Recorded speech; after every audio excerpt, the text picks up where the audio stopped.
जिला खैबर के इलाके बाग में सिक्योरिटी फोर्सेस की कार्रवाई में 4 ख्वारजी हलाक हो गए। मजीद जानते हैं डॉन न्यूज इस्लामाबाद के ब्यूरो चीफ इफ्तिखार शिराजी से। जी शिराजी साहब, बताइएगा सिक्योरिटी फोर्सेस की कार्रवाई के बारे में क्या बताया गया है? जी शिराजी साहब।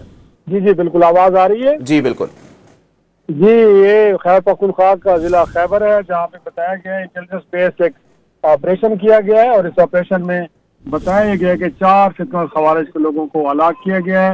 हलाक होने वालों में रिंग लीडर अजीजुर रहमान और कारी इस्माइल भी शामिल हैं।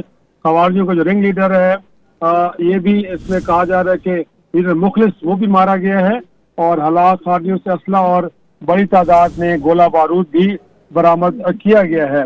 अभी भी सिक्योरिटी फोर्सेस इलाके में मौजूद हैं और इस बात को यकीनी बनाया जा रहा है कि वहाँ पे और कोई फितना खवारिज के लोग मौजूद न हो। तो ये अब तक की इतलात है कि जिला खैबर में एक इंटेलिजेंस ऑपरेशन किया गया है जिसमें फितना खवारिज के 4 लोग मारे गए हैं और इसमें एक रिंग लीडर के बारे में भी बताया गया है कि उसकी भी हलाकत हुई है। जी बहुत शुक्रिया इफ्तिखार शिराजी साहब।